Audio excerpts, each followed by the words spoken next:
Hello and welcome to the trade deadline special episode of Chatter from the Cheap Seats. We just had the 2021 MLB trade deadline and we're going to talk all about it. Sammy, how you doing, my friend? Jack, I am not. I'm usually doing good, right? I'm usually happy, whatever. And I had a good day today, but I did not have a good day yesterday. May I ask why? I have no idea. So, if you haven't heard, the Cubs basically took the hearts of the fans, just took a knife, just took it out. And here we are. I don't have a heart, but I'm still here. It has been a rough 3 days. The Cubs traded, I want to say 9 or 10 guys at the deadline. A lot of guys I knew were going to get traded. Kimbrel, as much as it sucked, he had to go. He was a reliever. It was, we're a selling team that made sense. There was some of the relievers like Chafin, and then even some guys like Marisnik. But the ones that hurt are Rizzo, who Jack got traded to the Yankees. Javi Baez, who's now playing tonight. Rizzo's playing tonight. Baez, who's playing tonight, is the Mets. And the one that hurt me the most, I'm going to get up for a second. If you're watching this on the podcast app, Sammy has stood up. He has turned around. He is wearing his number 17. Was that number 17? Number 17. Number 17, Chris Bryant jersey. Yeah. Sammy, I have to say, every emotion that you're feeling right now, I feel the exact opposite. I had a fantastic trade deadline. Jack, you're starting it off with Joey Gallo. And then we get one Anthony Vincent Rizzo, absolutely fleeced both teams. I mean, what an unbelievable deadline. We got two all-star caliber players, and we paid nothing for them. Both teams, both the Rangers and the Cubs, are picking up the entire tab where we paid nothing.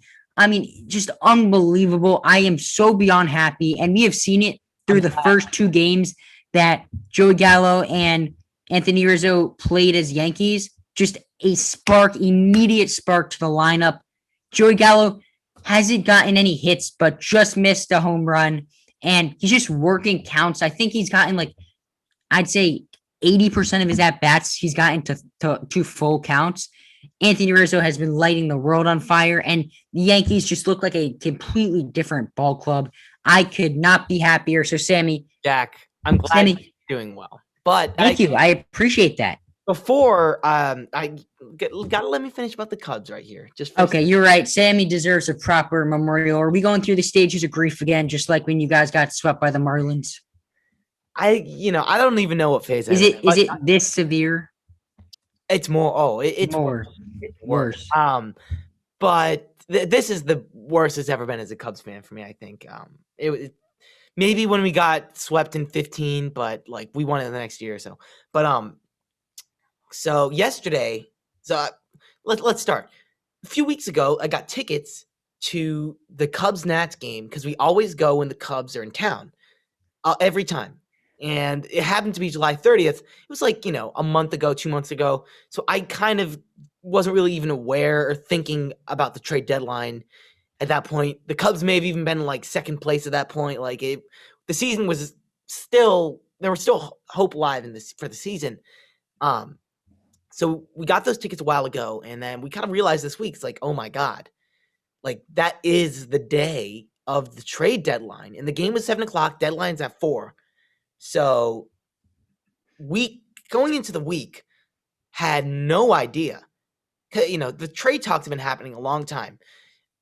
Who would be? I said it, Sammy, at the beginning of the season. I said I predicted before the season that the Cubs were going to be sellers. Now, yeah, maybe I should have listened to you, Jack. But yeah, so we had no idea who would be playing really for either side because the Nationals were also a selling team. but we just didn't know how hard either of these teams would go. What happened was both these teams basically sold the hardest out of any team in baseball. I don't think there were any teams that, got rid of as many key pieces as the Nationals and the Cubs. The Nationals got rid of Scherzer, Turner, Harrison, Gomes. That got rid of Hudson. I'm probably missing Schwarber. They cleared house. And then the Cubs, obviously, Bryant, Rizzo, Baez, Chafin, Tepera. I mean, basically the entirety of that great bullpen we had a few months ago Kimbrel. is gone. Kimbrel. But so I got to the game early because I love being at the ballpark, and I actually got there like 3 hours early because we had to beat the traffic. It was not horrible, but we were preparing for the worst. So we're at the ballpark and we were just walking around, and we saw this area that had a bunch of, it was like gated off, and there was a parking lot, and there was like one family and a guy standing over there. There was an older dude, and we went over there and we actually found out that they were standing outside the players' parking lot. And these are Cubs fans, this family, and the guy was just someone who gets autographs a bunch, but they were waiting for players to leave the clubhouse who had just gotten traded. That's kind of sad. It was really sad. And as soon as I got there, basically, Josh Harrison comes rolling along, and I'll edit pictures in just so you guys believe me. Josh Harrison comes rolling along in his car, very nice car, and he Very rolls down nice his window. Yeah, of course. He rolls down his window, and he's just talking to us. And my dad asked him, was like, "Oh, where'd you get traded?" Because he knew he got traded, but he had forgotten where. He's like, "Oh, where'd you get traded?" And he was just like, "Yeah, I got traded to Oakland." Nicest guy ever. And Josh Harrison signed my Cubs hat. You can see right there, which is kind of weird because he's never really. I think he was a Cub for a little bit, but he's not really known for being a Cub. I think of him as a Pirate. Oh yeah, he was great. But Josh Harrison autographed there on my hat. But we were still waiting, obviously, because we had really just in the past hour heard the news about Bryant, because that was right up to the deadline, which was just heartbreaking. But I'll talk a little bit more about later in the episode. But we were waiting for Bryant, and maybe Baez has just gotten traded. Who knows? Like, we were just kind of out there seeing what would happen. So we're kind of standing there for like 30 minutes. Nothing really happened. But then a car pulls up, kind of like a limo sort of situation. And the older guy, he asked the driver who he was waiting for. And the driver's like, "I don't even know who I'm driving." So we had no idea. But a few minutes later, Craig Kimbrel comes walking out of the door, in his street clothes and everything. But you can tell it's like the red beard and the longish hair. So you can see Kimbrel, and he has like these big suitcases with all his stuff. He's putting them in the car because he's going straight to the airport to go back to Chicago because he got traded to the White Sox. And that was pretty cool. And then a few minutes after that, Chris Bryant walks out the door. And, Chris Bryant, if you don't already know, is my favorite baseball player. So it was pretty amazing, because I don't know if you've seen the video, Jack, of him crying right after. I have. I sent that video to you. Yeah, heartbreaking. But that was only really an hour after that. Chris Bryant comes out, and it's really us and like 5 other people just there. He gets in his car on his way to the airport, and the guy asked. I kind of asked, but I'm not as pushy as I should be. For an autograph, and he's like, "Oh, I can't. I have to catch a flight.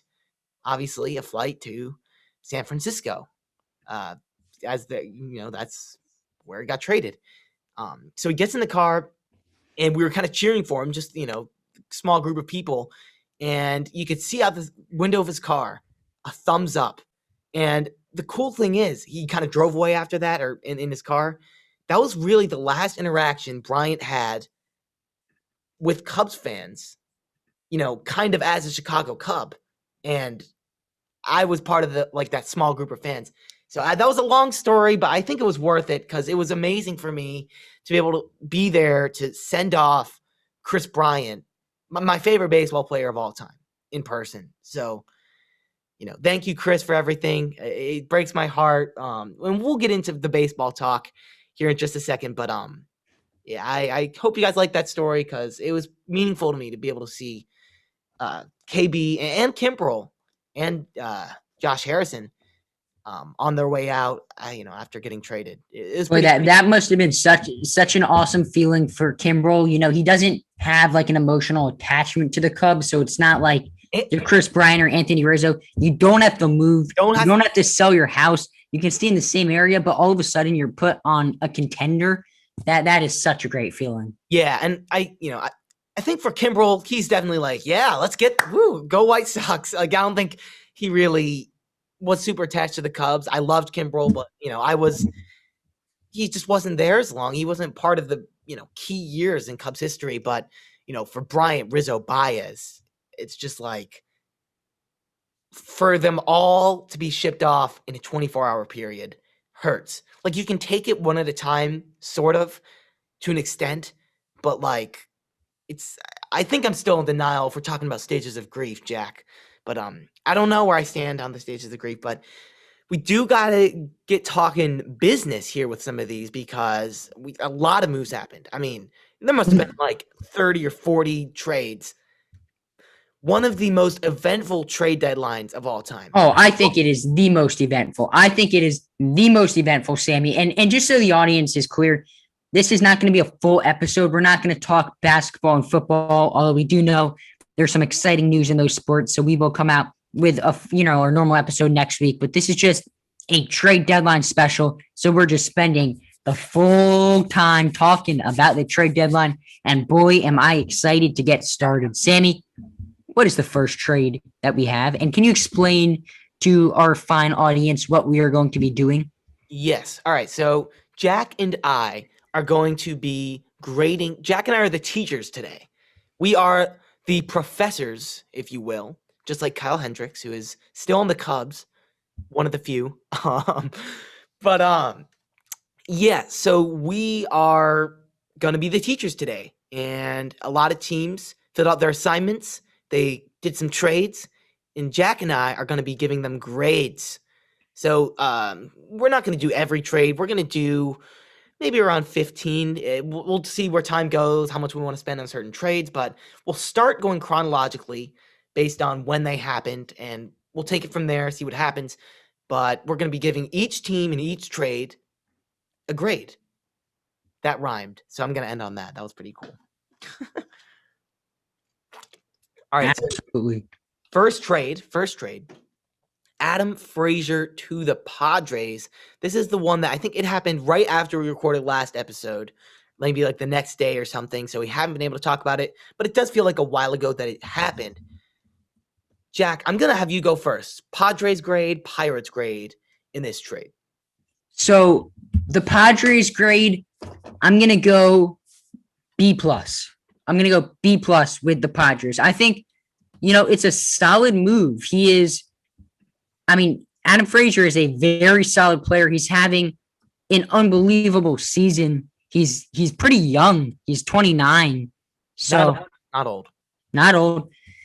He's a high on base guy, high average guy, high OPS, high everything. He's just having an unbelievable season. 820 OPS, 381 on base percentage, 319 batting average, only a 439 slugging with 4 homers. But trust me, the San Diego has enough guys that can slug homers. So yeah. I think he's a guy that, he fills a need. And I think it's a solid move. It's not something that you're going to say, okay, this puts them over the top. But it's a really solid move. I really like this move. I really like it too. And you see how important getting guys like this are. Because Frazier is a total utility guy. You can put him at a lot of different spots in the outfield, in the infield, and that helps because guess what happened, the next few days? Tatis goes on the IL. So now that sucks. It gives you, because I think before they were kind of stuck. They had to put either Kim, Ha-Seong Kim, who they added last offseason, or Cronenworth at shortstop. But then if you don't have Cronenworth at shortstop, who you're going to put at second base. So it's kind of like it put them in a little bit of a pickle. But now because you have Adam Frazier, who you can put almost anywhere on the field, you have a lot of flexibility with a guy like Tatis out. Not to mention that you can, to an extent, replenish the hits and the offensive production that you would get with Tatis in the lineup. I mean, Frazier's been great. What I love about it, the Padres have a lot of guys who are high home run, high strikeout. I think Machado falls into that category. Tatis falls into that category. I don't think Cronenworth does, but Frazier is a total low strikeout guy. He's, like Jack said, not going to have the slug, but he barely strikes out. He maybe like 5% of the time I saw last, maybe a little higher than that, but he's been incredible at limiting strikeouts, putting the ball in play, and that's huge. If you have a guy base hit and then Tatis come up or Machado come up, hit a home run, that's how you have winning teams in the playoffs. So, like Jack said, this doesn't necessarily put them over the edge, but it's a solid move. Pirates, what's your grade for the Pirates in this deal? I gave them a D. I'll go first here. A D. And what was your grade for the Padres again? Oh, I didn't even say B plus. I agree with B you. plus. Okay. B plus. Yes, so we agree on the Padres. Pirates, I gave a D because the big headliner in this deal was, I'm probably going to butcher this, Tucupita Marcano. If I butchered that, I was practicing that name also. Don't worry, Sammy. Yeah, that's a tough one, but he's a very interesting prospect because by MLB Pipeline, he was ranked 5th best prospect in the Padres system.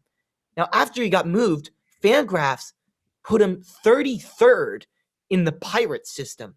So there's huge disagreement. That can't be right. I read that. I read it in because the Padres have one of the best farm systems in baseball. I don't know. I mean, I know it's weakened because of all the trades, but he was their 5th prospect. It's not as much about the switch from Padres to Pirates. It's more, I think, about people don't know what to think about this guy. There's a lot of disagreement about who this player is, and I don't know too much about him, but when you have disagreement over a prospect, I mean, getting into a prospect is already a big risk. Even if everybody's like, yeah, this guy's going to be the next whatever. If there's disagreement already about this guy, it's a huge risk. Maybe it pays off. It's hard to tell with prospects, but I'm giving them a D because this could be a huge risk. And Adam Frazier, yes, I think his contract was coming up soon, but he was a decently young player, and Pirates have some pieces.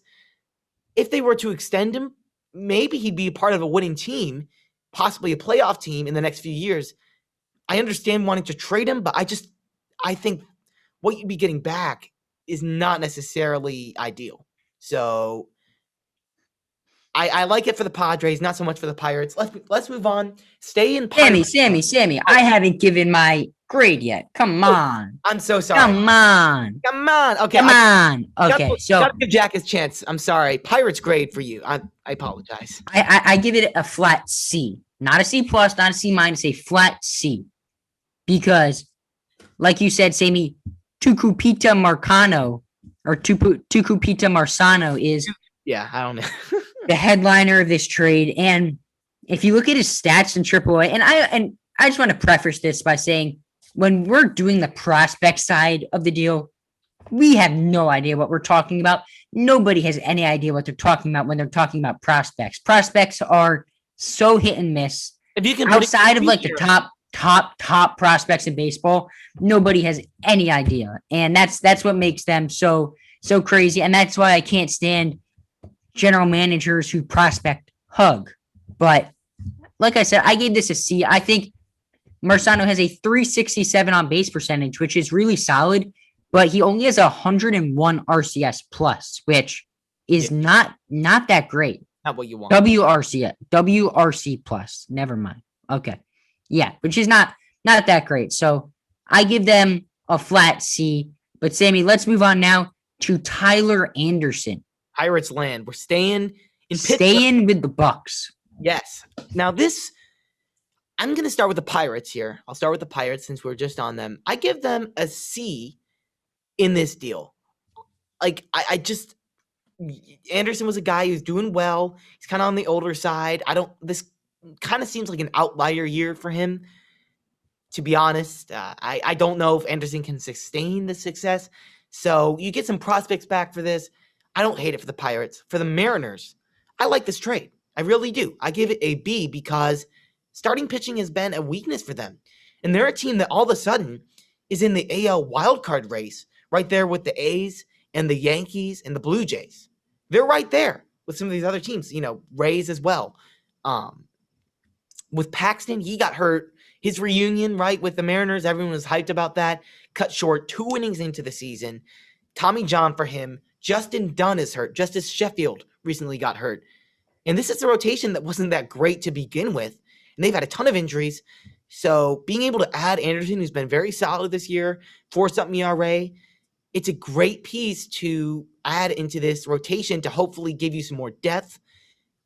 It's going to bolster this rotation for sure. Kikuchi and Gonzalez are going to need help up there in Seattle, and Anderson's got to do it. Jack, what are your grades here in the Tyler Anderson deal to the Mariners? So I'm just going to go ahead and do both because I have the same grade for both teams. I have a C+ for both teams. Yeah, that seems pretty fair. It's roughly what I had. I think that, on the Pirates side of things, he's a 31-year-old starting pitcher.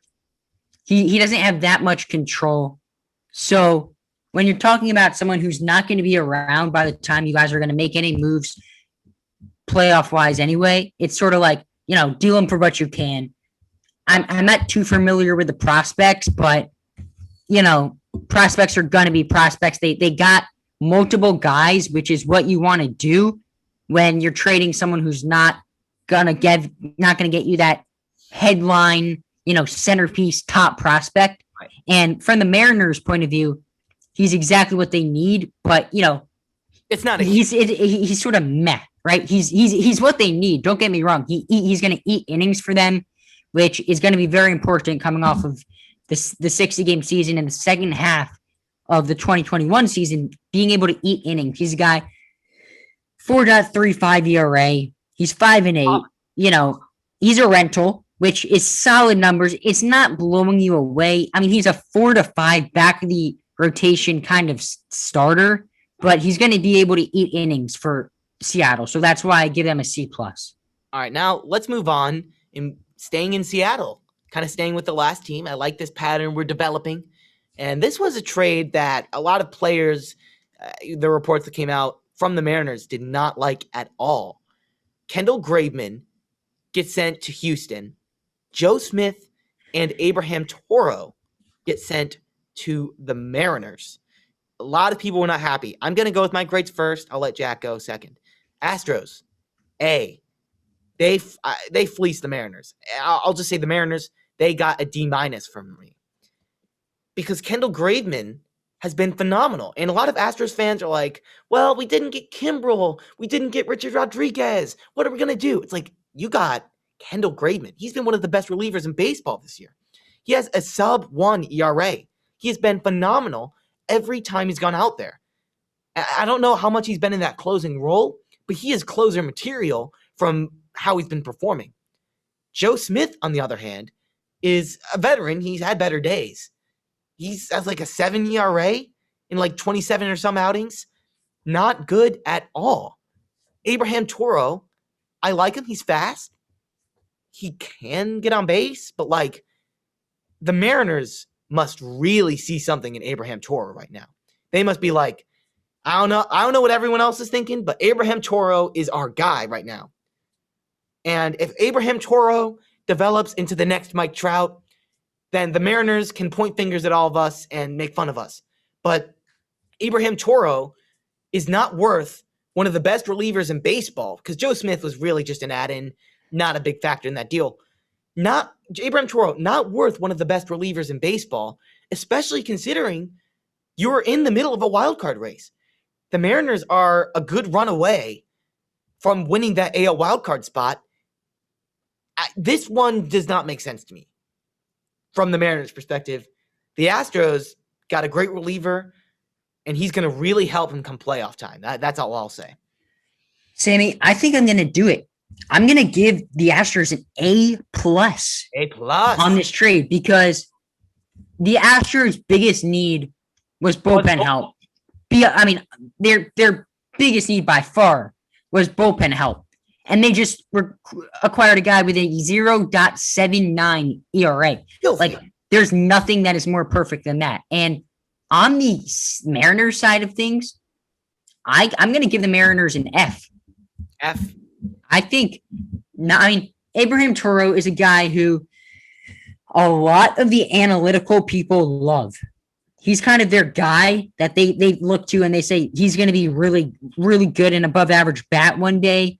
But to trade away your closer when you're 2 games out of a wild card spot, Yeah. what that does to a locker room, because Seattle, the players were pissed. Don't get me wrong. They were pissed. They were And pissed. I would be if I was in the clubhouse. oh, yeah. And I think that not only is this a bad trade for the players on the field, but it's a bad trade in the Seattle Mariners locker room. So they get an F for me. Sammy, let's move on to Eduardo Escobar going to your Brewers. Not my Brewers, bro. They Your don't Brewers, your Brew Crew. Don't do that, Jack. I hate the Brewers. You Almost love more them. than Cardinals. It's a Almost- love-hate. It's a love-hate thing. Yeah, okay. But this was a pretty good deal. I think it makes sense at the end of the day. The Brewers needed that corner infielder.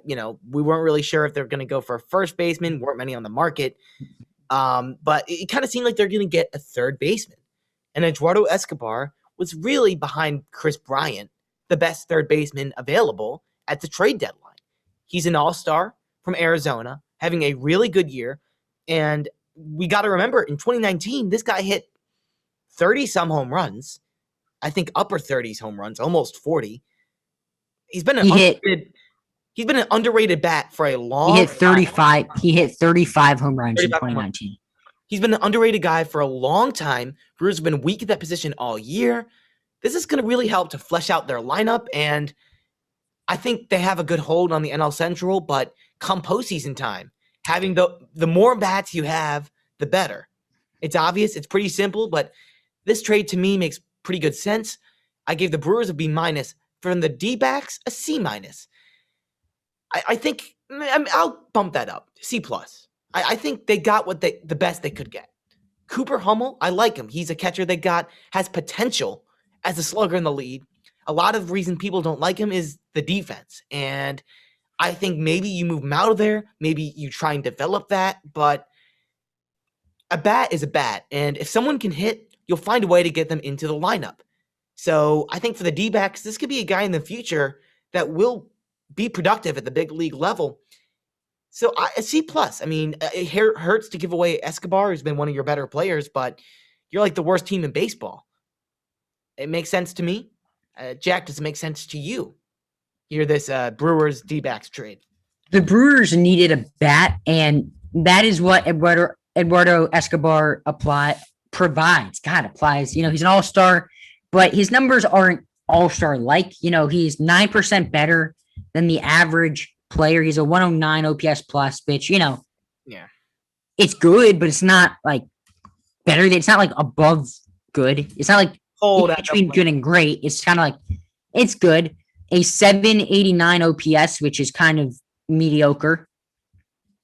304 on base percentage, which is bad. That's what's hurting his OPS. Yeah, and that's kind of the thing that scares me a little bit. So I'm gonna give a C plus to the Brewers because they definitely needed a bat. So I don't hate the move for them, but I don't love it either. So I'm gonna give a C plus. And on the Diamondback side of things, I'm gonna give them a B minus. All right. So, like you said, the prospect they got, great bat, but he struggles with fielding, right? And as a catcher, that's so important, but I don't think he has to be a catcher. I think you can move him. I think you can move him to maybe a corner outfield spot or a corner infield spot. First base, exactly. First base, right? A bat is a bat, like you said. So if you can acquire a bat, you can do by it all means. Yeah, good hitters are going to find their way in the lineup no matter what at any level of baseball. When you think about it, who are you going to take? The center fielder who makes every catch but bats 100? Or the center fielder or someone who bats 400 but you don't know where to put him defensively? You'll find somewhere to put him. That's obviously an exaggeration, but I do like this deal from both sides. It's a solid deal. That's all I got to say. Another deal that happened that has sparked controversy in the world of baseball. Starling Marte to the A's. Jesus Luzardo to the Marlins. Now, a lot of people are not happy with the A's for giving up Jesus Luzardo for a rental in Starling Marte. Jack, what is your verdict here? What's your grade, Professor Feldman? I'm going to give the A's an A minus. Okay, I'm sort of in agreement with you here, actually. So And I'm going to give the Marlins an A plus. I think that getting Jesus Luzardo for Starling Marte is absolutely unbelievable. I think Kim Eng did an incredible job in her first trade deadline, especially with this deal. Just fantastic. Now, on the athletic side of things, giving up Jesus Luzardo, is a big blow. He's a big prospect, but I think he kind of needs a change of scenery and go get your guy. You're making a playoff push. Go get your guy. And Starling Marte is that dude. He is uber athletic, puts the bat on the ball, has some sneaky pop. I love this move for both teams. See, Jack, I thought I would be in disagreement with you here. I thought you would be on the whole how the A's got fleeced by the Marlins. I thought you'd be on that train. But I'm gonna give. Let's see, what did I write down? I gave the A's a B minus and the Marlins a B plus. So maybe the Marlins should be a little higher, but I do like acquiring Marte. I'm gonna be perfectly honest because they needed a bat, and similar to the Brewers, when you can get a bat, go do it. Go get him. And the A's are a team that they've been in the playoffs the past few years, haven't been able to really win that many playoff series. So have they gotten out of the wild card game? I don't even know if they gotten out of the wild card game, to be honest. And they've had some good teams, man. I mean, the Matt and Matt duo is one of the most underrated duos in baseball. 100%. And getting another bat, they needed that because obviously you have Laureano, who's had down offensive year from last year in the outfield. But besides that, it's Canna. You need another outfielder who can hit, and you got Marte. Super underrated too. I mean, this guy's getting on base 40% of the time. He hits basically 300 every single year. He's been one of the most consistent bats in baseball, very quietly, for the past 5 or 6 years, dating back to his days in Pittsburgh. Another player the Pirates traded away. Pirates traded away a lot of guys. But I like this trade. I gave it a B plus for the Marlins, a B minus for the A's, because it does hurt to give up Luzardo, but it's been a rough year for him. The walks have been up. The strikeouts have been down. He can't control the ball. I think it's change of scenery is perfect for Luzardo because the talent is clear.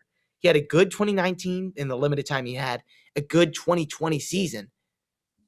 The Marlins rotation in the future with Luzardo, Alcantara, Sixto Sanchez, Trevor Rogers, that's going to be pretty scary. I'm not even going to lie to you, Jack. That is incredibly scary. But, Jack, you're going to like this one right here. Oh, yeah.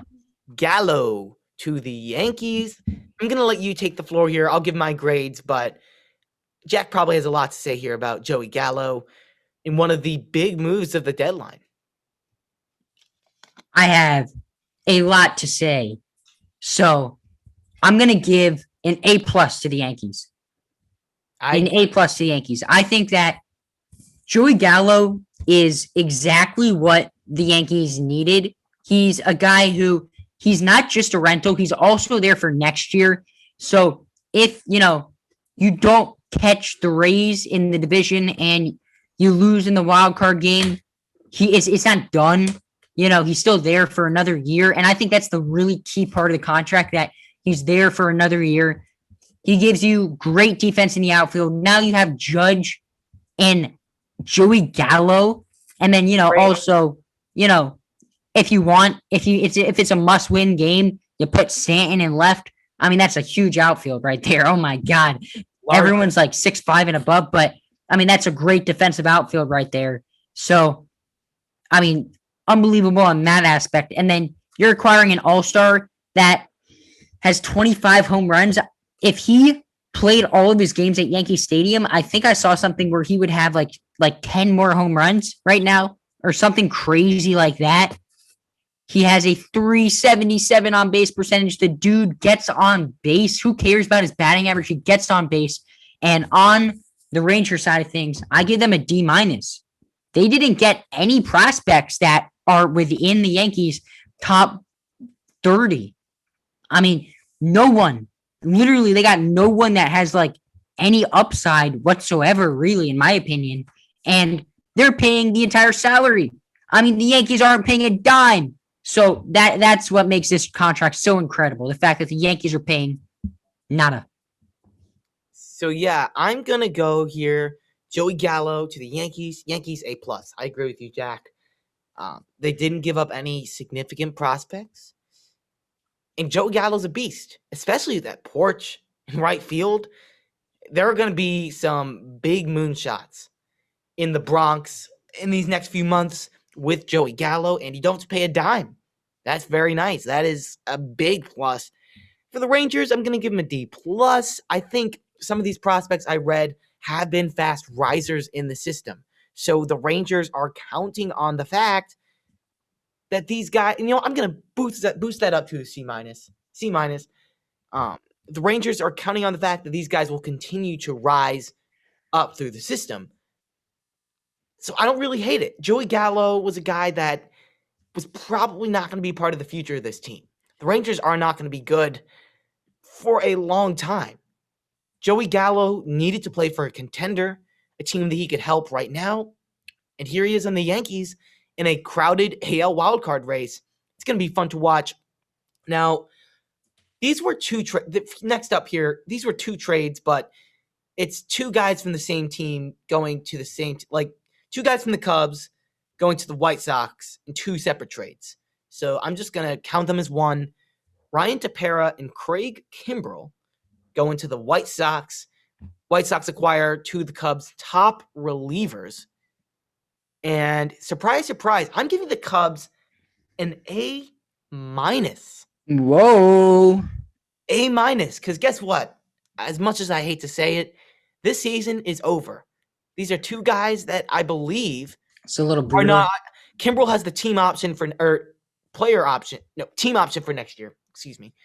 Team option for next year, but the Cubs aren't going to be good next year, based on some things that may have occurred in the past few days. So it's just some things, just things. Yeah, but Craig Kimbrell was not going to be a help to that team. Teams that aren't winning don't really need good relievers, so you need to get him away. Tepera, similar story, but for Kimbrell, you got back two really good prospects in what I believe is the best haul that the Cubs acquired in this trade deadline. You got Nick Madrigal from the White Sox, who I love. I was talking about him earlier, I think, on the podcast a few months ago before he got hurt because he did have a season-ending injury, unfortunately, this year. He does not strike out. We're talking about Adam Frazier, too. I think before he got hurt, Nick Madrigal was leading the league in strikeout rate in terms of low. His was the lowest in the league among qualified hitters. That's really good. And a big complaint in Cubs camp has been, oh, well, it's home run or nothing. 3-2 result team. We need to put the ball in play more. This is Jed Hoyer saying, okay, we're going to put the ball in play more. Because they already got some guys like Nico Horner and I don't know, Rafael Ortega, who could be a part of the future, who are not big power guys, but are guys who can put the bat on the baseball. And I like that. You can build the power around that. We also got Cody Hoyer, not spelled like Jed Hoyer, which is weird, but Cody Hoyer, who is a very underrated prospect pitcher. MLB The Show made a card of him. And if MLB The Show makes a card of a prospect, they're going to be really good. So, Cubs A minus, White Sox B minus, maybe B plus. I may have to boost that up a little bit because they needed some bullpen arms, and they got some bullpen arms. One of the best teams in the AL just got better, and they have two of the best relievers in baseball with Kimbrell and Liam Hendricks. Blows your mind a little bit, But yeah, Tepera also a very solid addition into that bullpen.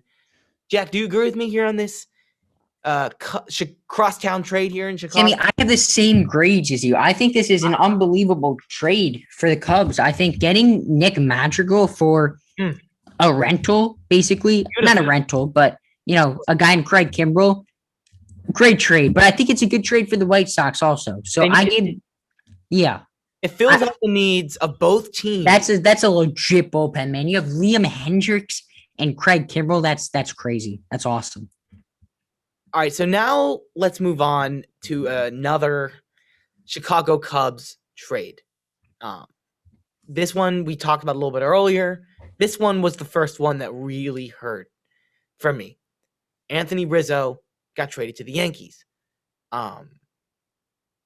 Rizzo's been a guy who's been a Cub basically his entire career. He was drafted by the Red Sox, traded as a prospect to the Padres, played a few dozen games as a Padre, traded to the Cubs, and then became a Chicago legend. It's tough on the emotional perspective, and I think the Cubs got a decent haul back. Like they weren't fleeced. I'm giving the Cubs a C-. I don't think it was great. I don't know if it was worth Rizzo because he's been heating up for what looks to be a really good second half. Emotionally, too, obviously. He's the face of your franchise, one of them. The Yankees, though, B-. Rizzo, B-, really? Maybe even higher. B+. I'll give him a B+. Really? I feel like that's a little bit low. I mean, okay. Rizzo is not having one of his best years, but he is heating up, and he has the advantage of that porch in right field. Also, when you're going to a contender, you have to think is going to give him a little bit of a jolt. I'm sure it will. Who knows how conflicted he is about leaving the Cubs, I mean, obviously, he's sad about leaving the Cubs, and obviously he doesn't want to leave the Cubs, but I think going to a contender, it puts some energy into his bat for sure. I'll give B+, though. I mean, because it's not like the greatest thing I've ever seen in the world. I think there's a chance that Rizzo, like I said, he hasn't been having a great year. Maybe he just won't be that good. But the Yankees didn't give up. It's been starting off well, I'll tell you that much. It has been. But B+, I treat that as a pretty high grade, my friend. But yeah, what do you think on this trade? You talked about it a little earlier, but I'm gonna give it B+. B+. I was thinking about A-. Nope, can't do that. Gonna go B+. The Yankees? Yeah. I think that the one thing that the Yankees have lacked all year, is a soul, is energy, life. They've just been like corporate businessmen just showing up to the park expecting to win, just doing their job. They have no fun. They have some fun guys on the team. Rougned Odor, very fun guy. That man is everywhere. He is a part of every pitching mound meeting. He goes to every single mound meeting. If a guy gets injured in left field, he sprints out to left field. He's everywhere. He will get a high five at the beginning of a handshake line after someone hits a home run. Then he will go around to the back and high five again at the back. It is unbelievable. He is so fun. But Rizzo sparks this team, man. He gives them a boost of energy. He gives them fun. He gives them life. That is why I'm so high on this trade for the Yankees. Even though it is a rental, and they're the New York Yankees, if Rizzo plays super well, they're going to re-sign him. So I'm not that worried about him only being here for half a season. But he just brings that dynamic. He's a leader. The Yankees need leaders. A mixture of him and Luke Voit as leaders. I love that, man. Also, you have a shortstop he's played a lot better defense lately, but he's young. He struggled a little defensively. Bringing in a platinum glove first baseman makes him so much better. Not to mention it makes your entire infield 10 times better. It is just such an awesome move. And he's starting off with, an over 2,000 OPS in his first 2 games, 2 homers. in his first 2 games. Meanwhile, it's 2 games. Keep that in mind. But if he can just be the guy he's been his entire career, because if you look at it, Sammy, he's had one bad half season when the Cubs were completely out of it. So I don't know if you can say he's washed up.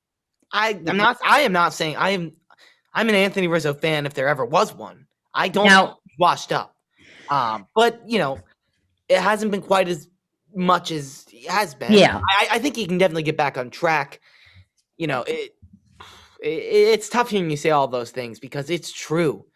What Rizzo brought to the Cubs every single day, not just as a ball player, not just the power, the slug that he brought on the field, but in the clubhouse and in the dugout, the soul. He was the soul of the Cubs. So the Cubs right now don't have a soul. Maybe Wilson Contreras is the soul. I don't know. We'll have to figure that out. But the Cubs are soulless because the Yankees have that soul, and that's value too. Value isn't just numbers. the Yankees have the soul, baby. It isn't just how many home runs you hit, what your OPS plus is, what your WRC plus is, what your WOBA is. That's not all that values a player. It's a big part of it. But with a guy like Rizzo, he is a personality. He's a guy that everyone connects to. He's a leader. He's a leader. The Yankees haven't really had that all year. I don't know if Judge is really that guy. He's a great player. So talented. I don't disagree with that. I don't think Judge is that guy. I think he's a little shyer, which is fine. Not everyone has to be that guy. But Rizzo is that guy, and that could really help the Yankees. A good leader like that helps a contending team a lot, a huge amount. And now we're going to move on to what is definitely the biggest trade that went down. It might be the biggest trade. It might be the biggest. It might be the biggest trade in the past 3 years. It's one of them. I mean, I'd have to brainstorm a little bit, but this trade is astronomical. If you haven't heard about this, come back from the rock that you're living under, because I don't know how you haven't heard about this or any of this, really. I mean, you should know all of this by now. But Max Scherzer, Trey Turner, our Los Angeles Dodgers? What? The Dodgers just got better. How does this team keep getting better? And, I mean, it's kind of hard to say. This is still a second-place team. And I had my money before this trade, before any of this, that they were going to come back and catch the Giants. And I love the Giants. They made some moves too. But, man, oh man, it is going to be tough to compete with this Dodgers team. I mean, you lost Bauer, right, with all the crazy stuff that's going on with him and his personal life. But you just got someone much better than Bauer. I mean, I'm being real. Max Scherzer is, to this day, a top pitcher in baseball. He has that killer mentality in the postseason. Yeah, exactly. And we're talking about how Rizzo brought the leadership to the Yankees. And Rizzo's is a little more for a warm and fuzzy sort of thing. Scherzer brings a sharp, fierce competitiveness. That's a good word. To the Dodgers, right? Word pod. Especially that rotation. I mean, it's going to be tough to stop. And then it was big enough because what happened was we heard the reports, Scherzer's Nationals and Padres close to a deal on Scherzer. So we're all like, oh, okay, he's going to the Padres. The Padres just got really good. And it must have hurt for the Padres when their rival in the NL West stole Scherzer from them and acquired the National star shortstop in Trey Turner, who Corey Seager's out right now, but that's going to be a fun middle. I mean, what are you going to do when Seager's back? Seager at short, Turner at second? I would assume. I don't know. I know Turner wants to stay at short. I mean, who do you think is a better defensive shortstop? Turner's probably better defensively. They're both solid though. They're both solid. But I mean, whatever you draw it up, we talked about earlier, bats will get in the lineup, and the Dodgers have so many good bats. I mean, let's just run down the list right here. You have Cody Bellinger, former MVP, right? Betts, also former MVP.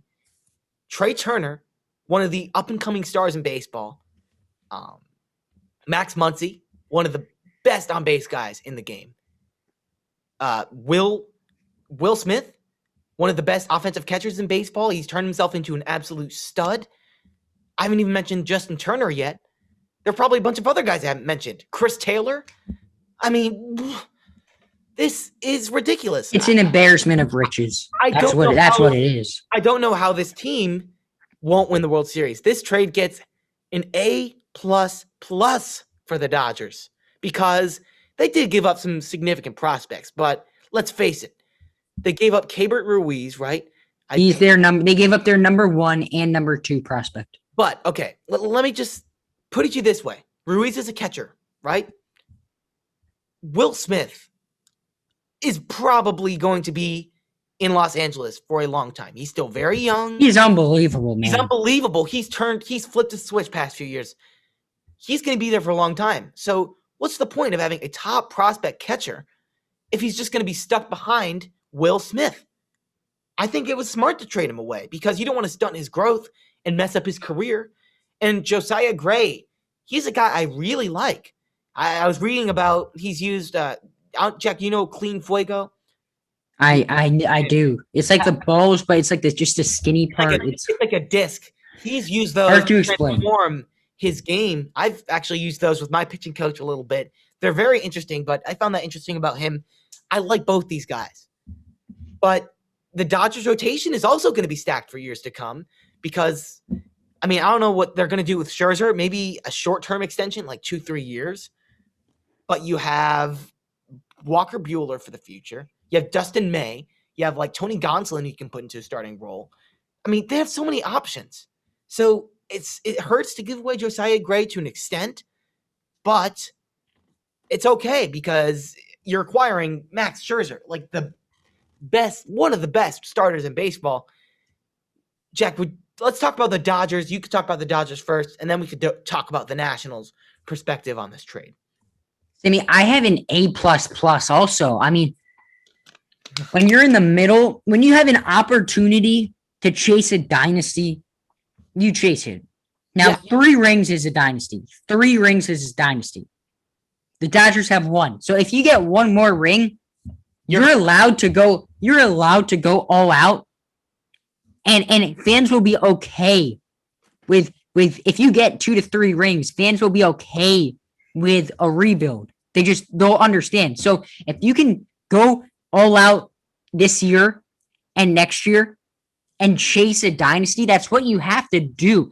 The Dodgers trust their farm. They trust their scouts. They trust their ability to draft and develop players because that's what they've done the past 20 years. They've drafted and developed players. You have an ace pitcher and a stud at shortstop for the next an ace pitcher couple years. 4 ace pitchers. I mean, you have Walker Buehler, Clayton Kershaw, Max Scherzer. That's just an unbelievable 3-headed monster. I mean, oh my God! Bauer wasn't a psycho. Yeah, seriously. What? I mean, Bauer. I think they're betting their money that he is not going to come back anytime soon. Honestly, I don't even know if Bauer's ever going to play again. Sammy, I don't think he will. Sammy, I might shock you here. All right. Guess what grade I gave the Nats? You're probably going to shock me by giving them a high grade, which I'm going to disagree with, actually. But well, what's your take here on the Nationals? What's your grade?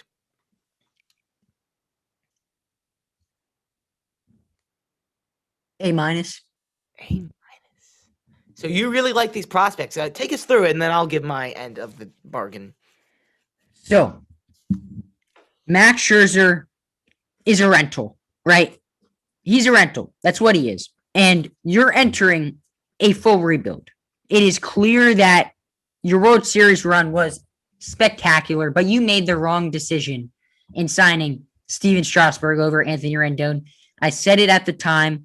I'll say it now. It is an abomination that they did that, but it happened. It's over, right? They're entering a full rebuild. You're not going to re-sign Max Scherzer. So, why do you really care? You're done with him, right? You're done. Trey Turner. He's a guy. This hurts a little bit, and he is an unbelievable player.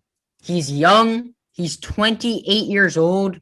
But if you're entering a full rebuild and you want to build around Juan Soto, who's 22, this allows you to free up the money to give Juan Soto that lifetime extension through his prime that you want to give him. So I'm okay with that. And you get back the Dodgers, who have like a top 3 farm system in baseball. You get back their number 1 and number 2 prospects in Keibert Ruiz and Josiah Gray. I love that for the Nationals. I absolutely love they got an absolute haul back, and they're entering a full rebuild, but this is going to give them a major head start, man. Yeah, and I don't disagree with everything you said. I gave the Nationals a C+, which if a C is average, in my eyes, a C+ is above average. So I think they did good for what happened. But Scherzer, you had to trade.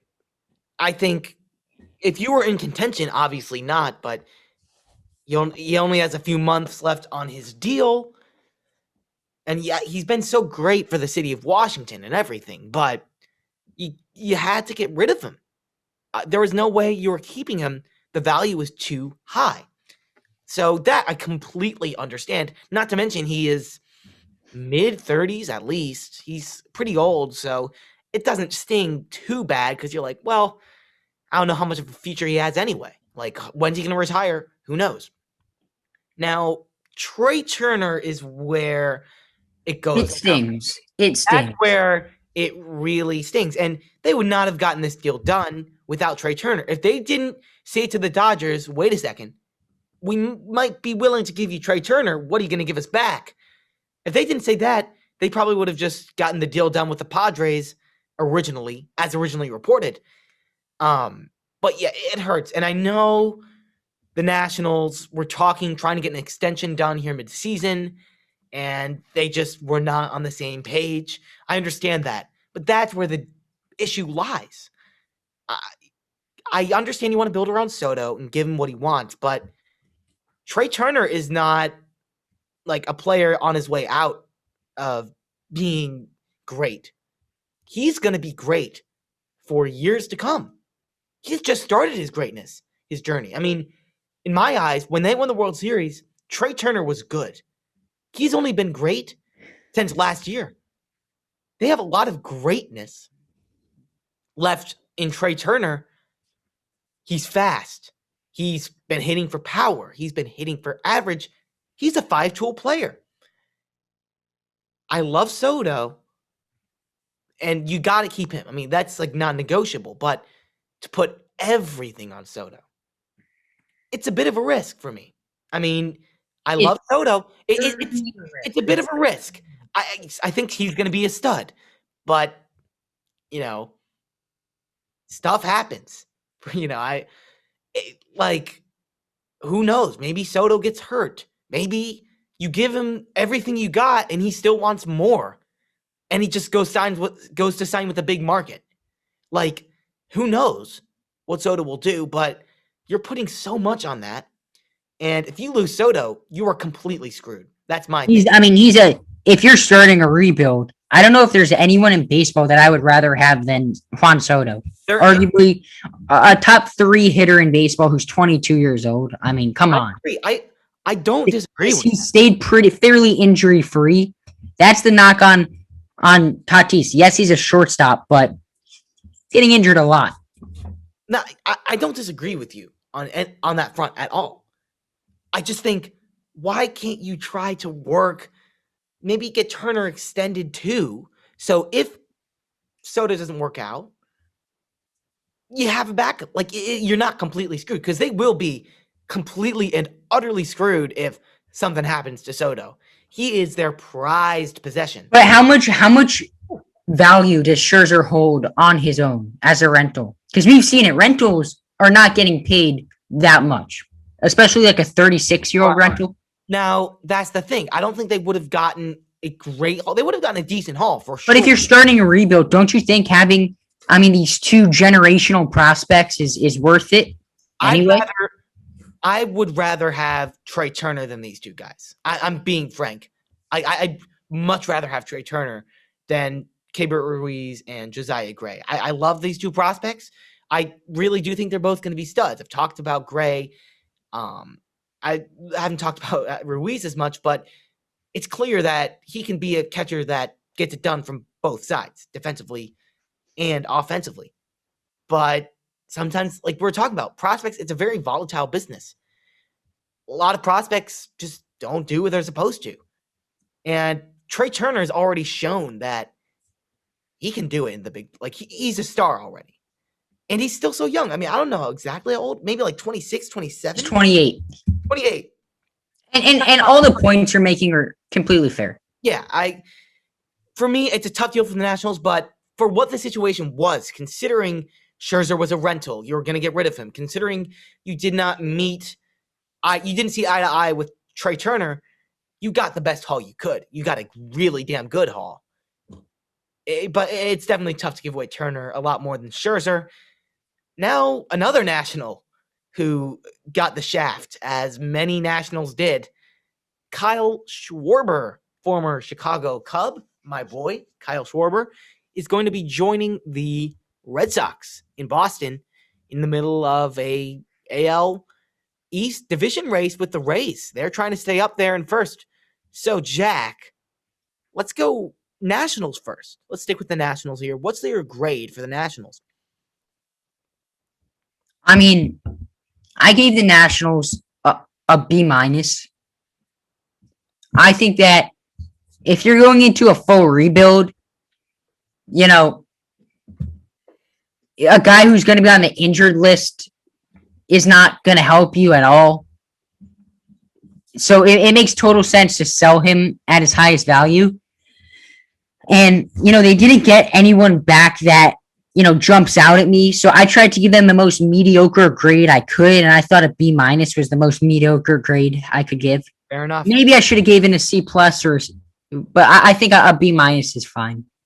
All right, Jack, this is going to be a little bit of a shocker here. Really? Give the Nationals an A minus. Really? This Kyle Schwarber deal. It was a 1-year free agency deal for Kyle Schwarber. There was no attachment. There was no long-term, like, this guy is going to be part of the rebuild. I love Schwarber, but injuries have kind of doomed his career. It's a fact. He hits bombs, but hitting bombs is only so much when you're on the field for, like, maybe, like, 80, 90 games a year. Like, that's my thing. They got a pretty good prospect. I was reading a little bit about Aldo Ramirez, and I liked a lot what I saw. He isn't your typical, he's a pitcher, isn't your typical, I throw 100 and my slider moves 12 inches and is 85 miles an hour. Like, he's not that kind of guy. He reminds me a little bit of, like, Adam Wainwright, Kyle Hendricks, and I like that. He's maybe low 90s. I know you always got to get that Cubs comparison in there. Always got to get that Cubs comparison in there. Always got to get the Cubs comparison, but I really like him. The fastball velocity has increased the past few years. He has great control. The changeup has turned out to be a really good pitch for him. So the Nationals acquired Josiah Gray, and this is another guy that I think can sneakily rise up and become a part of that rotation in the future, a solid piece. And for Kyle Schwarber, 100%. I mean, I'd go for it. So, Jack, we got, let's see, let me count. 1, 2, 3, 4 deals left to do. And then, 1, 2, 3, 4. And then we'll be out of here. We won't take any more of your time after that. But the 4 deals we have left are pretty big ones. Jose Barrios, the Twins, arguably the Twins ace, right, is not the Twins ace anymore. He is the Blue Jays ace. I'd put him above Ryu. So I would not. Yeah, maybe not above Ryu. I actually like Ryu, but no matter the case, the Blue Jays acquired a great pitcher, and the Twins did a good job here. They got some prospects back for Jose Barrios. Jack, what's your grade here for the Twins? I'm just curious. Why don't we just give them, a final countdown? Who are the other 4? What are the other 4 players or trades that we're gonna be going over? All right, Jack. Bias. 1. Sadness. Kyle Gibson, Ian Kennedy to the Phillies. That's a very interesting one to me. And then last, but very much not. Okay. Okay. And then, Yeah. okay, Sammy. Last but not least, can we have a drum roll for this one? Okay. I know it hurts, but it's going to be okay. We're going to get through this together, Sam. I understand Chris Bryant, your favorite Cubs ever. Those blue eyes. I understand. It sucks, but we're going to get through this together, Sammy. Will we though? I don't know, man. You want to save that one for last, or you just want to jump right into it? Let's save it for last. I'm not ready yet. Okay, you're not. He's still got to get over it. He's not ready yet. So we'll start off here with Jose Barrios, and I'm going to give this a B plus for the Blue Jays. I think that they needed a pitcher. They went out and got a pitcher. They gave up a hell of a lot, but they filled a positional need. So I got to give them a B plus, but I'm giving an A plus to the Twins. I think this might be the best deal of the deadline for any team. Getting back Austin Martin. I mean, how did they get this guy is a generational prospect. They got back Austin Martin. I mean, it just sounds crazy just coming out of my mouth. So they get an A plus plus. A plus plus. I am gonna go. Got to check here, make sure. I'm giving the Twins an A plus as well. I mean, Jose Barrios is good, but are you kidding me? Austin Martin, the number 5 overall pick from last summer's draft. I mean, I think Vandy product, I believe. He's a Vandy boy. He's Vandy boy. Vandy boy. I mean, you know the kind of players Vanderbilt produces. Austin Martin is a stud, and the Twins have him. And, prospects are never a guarantee, but this is one of them that you can kind of put your money on that he's going to be solid. For the Blue Jays, on the other hand, I gave a B minus. You had to get Barrios. You needed help with the starting pitching. You addressed a need and a major need. You had to do that. I don't fault them. They gave up so much, though. Like, I know they wanted to get their guy, but there were plenty of starting pitchers available, in my eyes, that you could have gotten. A guy, Kyle Davies. Everyone always says that. Zach Davies from the Cubs. I think you're the only one that says that. I've heard other people do that. It's very okay. Whatever you say. Zach Davies from the Cubs, one of the most sought after trade pieces, really. He's having a great past few months after a rough start to the year. Sub-3 ERA. He's been solid. They could have went out and gotten Davies, and it probably would have been just as good. And I guarantee you the Cubs would not have demanded Austin Martin. But, the Twins got a haul. I hope Barrios works out for the Blue Jays. If he does, maybe it's worth it to them. If you make a run in the playoffs, it's absolutely worth it. But, if you don't get in the playoffs, it's like, oh, wow, you just kind of... I disagree. Because this is a team that they have Barrios under control for the next couple years. So I don't think by any means, they have to make the playoffs this year. I think that they have a super young core. Just the course of the trade, I think they got to make a run. But I think this year there is absolutely no pressure on the Blue Jays to do anything, let alone make the playoffs. Sammy, we're going to do the last 3 quick fire as fast as possible because we just want to rip the Band-Aid off. We don't want to spend too much time talking about Chris Bryant because you could be here for, 10 hours talking about Chris Bryant. So we're going to try to move it along here. Kyle Gibson, Sammy, what are your thoughts on him? I liked this trade for both sides, Kyle Gibson and Ian Kennedy to the Phillies. The Phillies needed pitching, and you know what they did? They got a starter and a reliever, 2 guys who've been solid this year. Kyle Gibson, one of the biggest surprises in baseball.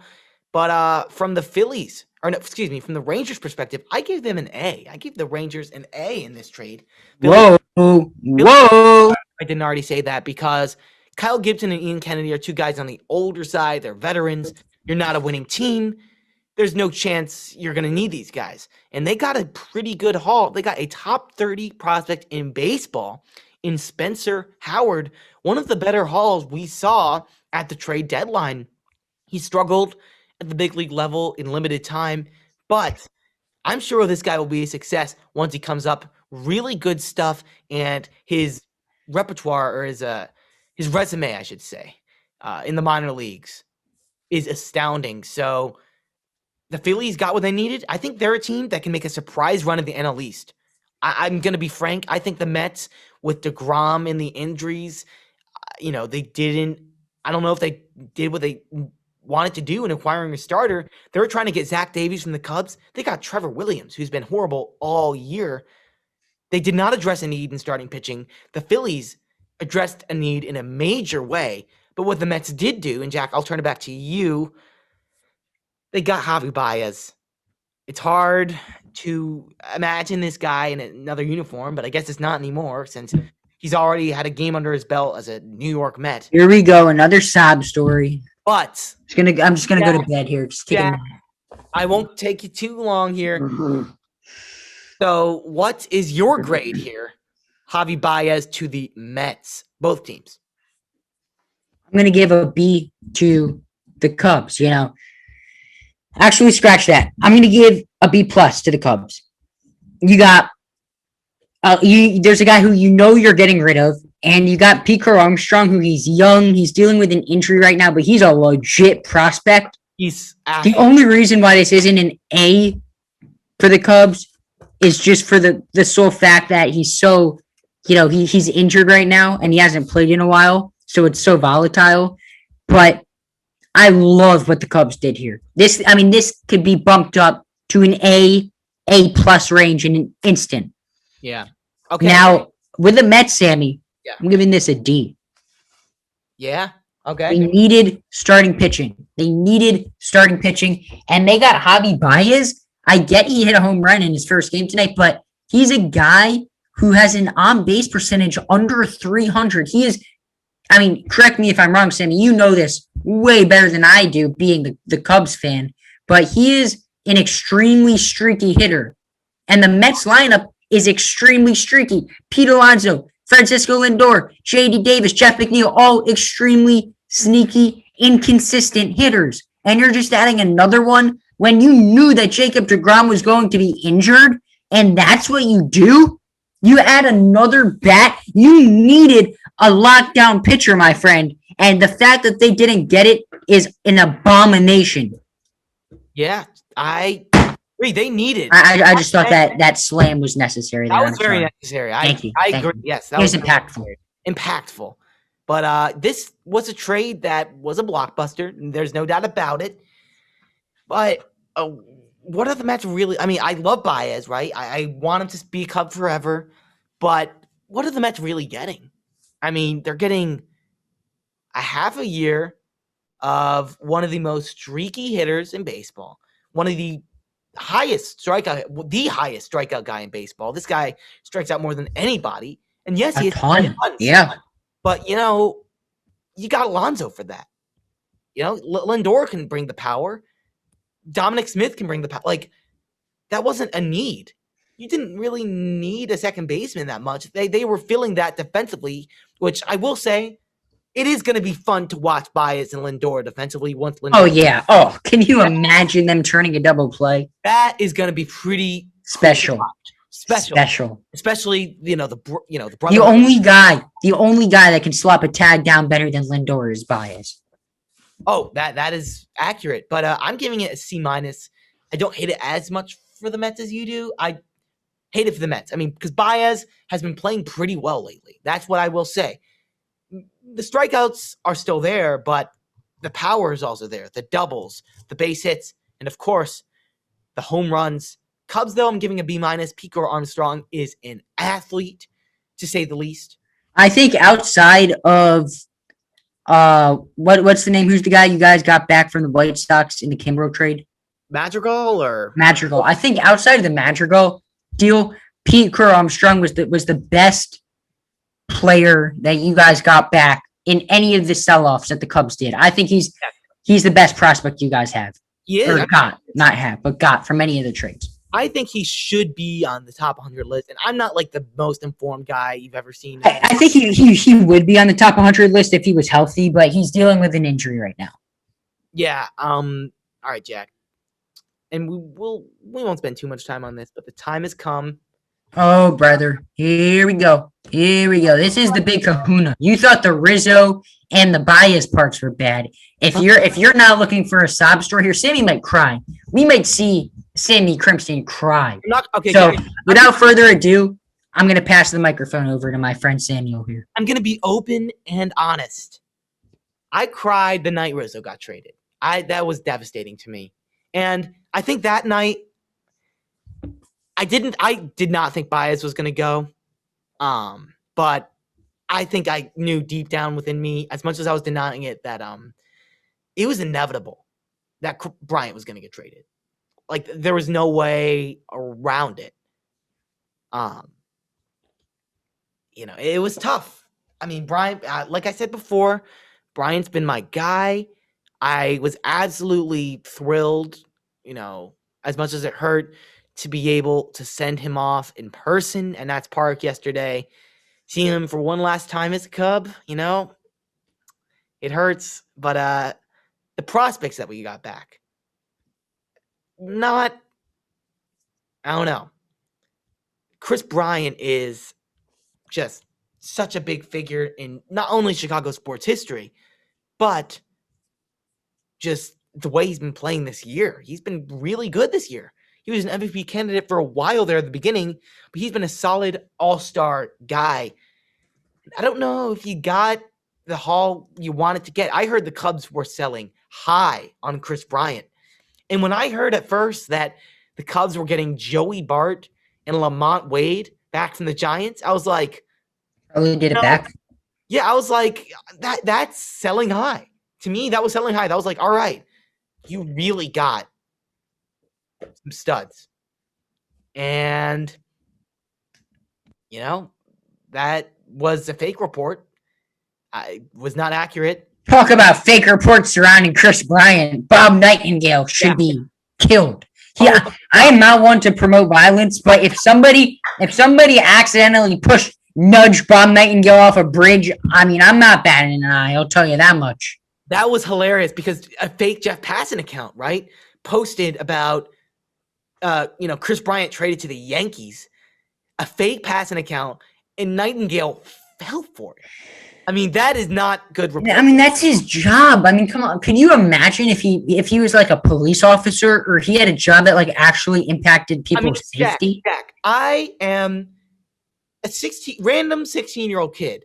And as soon as I saw the fake Passan tweet, which I saw before the Nightingale tweet, I knew it was fake. I was like, at first I was like, wait, what?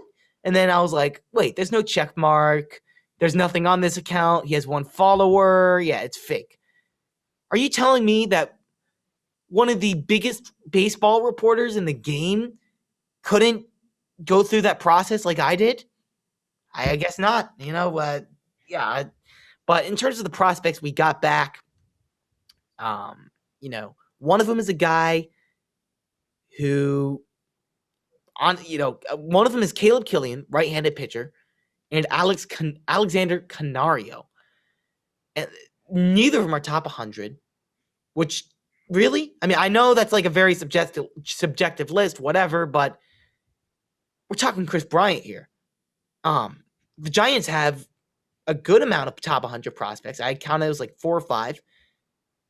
It's like, I don't see why not.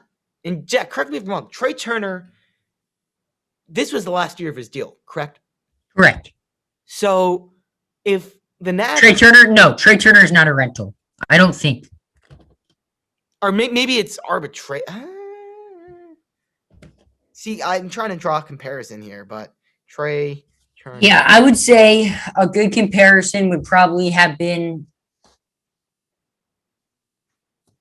I would say probably Lindor before he got traded, maybe. So Trey Turner is not a rental. He is still arbitration next year, but he's an unrestricted free agent after that. But still, just when you look at some of the other trades that happened and some of the other hauls other teams got, and I know some of the guys weren't rentals, but I feel like the Cubs could have gotten a little bit more for Chris Bryant. I mean, the homegrown hero, it just sucks. It really sucks. And the Cubs actually didn't only not get a top 100 prospect in this deal, they didn't get any top 100 prospects from gutting the whole team. And a lot of these trades were decent trades. I think the Baez trade and the Kimbrel trade needed to happen, and they got good hauls for that.